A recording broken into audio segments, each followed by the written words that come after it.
सोलापूर शहरात 19 तारखेला होणाऱ्या श्री शिवछत्रपती शिवाजी महाराज यांच्या जन्मोत्सव सोहळ्यानिमित्त सोलापूर शहरातील पोलीस आयुक्त यांनी आज पोलीस आयुक्तालयात शांतता कमिटी आणि इतर शिवजन्मोत्सव पदाधिकारी कार्यकर्ते सदस्य यांची मीटिंग ठेवली होती। या दरम्यान शांतता कमिटी सदस्य आणि शिवजन्मोत्सव मंडळाचे पदाधिकारी कार्यकर्ते सदस्य यांनी आपल्या विविध प्रश्नांच्या बाबतीत सूचना केल्या आहेत। महानगरपालिका पोलीस दल तसेच धर्मादाय आयुक्त यांच्याकडून त्या सूचनांवरती विचार करून सूचना पाळण्यात येतील असे आश्वासन यावेळी देण्यात आले आहे। यावेळी बोलताना पोलीस आयुक्त एम राजकुमार यांनी डॉल्बी बाबत सूचना केल्या आहेत। महत्त्वाचे म्हणजे डॉल्बीला केवळ शासनाच्या आणि हायकोर्टाच्या नियमानुसारच आवाज ठेवता येणार आहे। तसेच 2 बेस आणि 2 टॉप यांना कोणतीही छेडछाड न करताच डॉल्बी लावता येणार आहे। महत्त्वाचे म्हणजे सोलापूर शहरात झालेल्या विद्रुपीकरणाच्या फ्लेक्स डिजिटलच्या बाबतीत तसेच डॉल्बीच्या बाबतीत आणि सोलापूर शहरात जे काही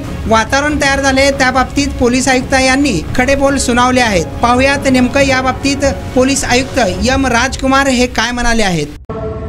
आपलं स्कूल कॉलेज वेळात जे बघितले सोलापूर ते आता नाहीये। इतकं जे फ्लेक्स बॅनर्स आता लावलेले आहे अजूनही चालू आहे काम काही लोकांच्या। त्याचा फायदा आहे मंडपवाल्याचा, ठीक आहे, त्यांच्या व्यवसायामध्ये आमचा काही विरोध नाहीये। पण तुम्ही बघा त्यात जे छत्रपती शिवाजी महाराजांचे जे प्रतिमा जे आहे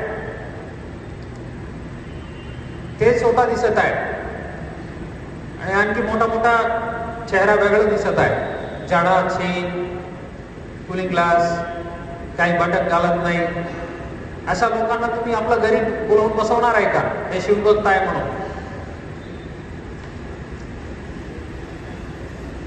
आणि ते तुमच्या शहराच्या पूर्ण आता म्हणजे आता आपल्या घरी तुम्ही शिवाजी महाराजांच्या प्रतिमा फ्रेम लावतात, बाबासाहेब आंबेडकरांचा फ्रेम लावतात। आता हे आमच्या शहरासाठी फ्रेम सारखं आहे ना। तुम्ही शिवरायांच्या फ्रेम लावलं चांगली गोष्ट आहे, पण हे बाकी शोभनीय आहे का तुमच्या शहरासाठी, आपल्या शहरासाठी? आता असा निर्णय घेतलेला आहे, जे जे फोटो दिसत आहे त्यांना बोलवून विचारू आहे कोण, पैसे कुठून आलं, कुठून छापून घेतलं, हे सगळं गोष्ट आता हळूहळू होणार आहे। आणि आपल्याला वाटेल आता जे नुकतंच मागच्या आठवड्यात जे मिरवणूक झालं होतं त्यात काय केलं, ते लोक अजूनही इथं आहे ना, ते पुन्हा आंबेडकर जयंतीला तेच लावणारच आहे, पुन्हा डीजे काय करणार? त्यामुळे आम्ही पण शिवजयंतीला लावणार आहे। या प्रश्नाचे उत्तर आता 4-5 दिवसात आपल्याला मिळेल। 72 लोकांविरुद्ध रेकॉर्डवर घेतलेल्या गुन्ह्याला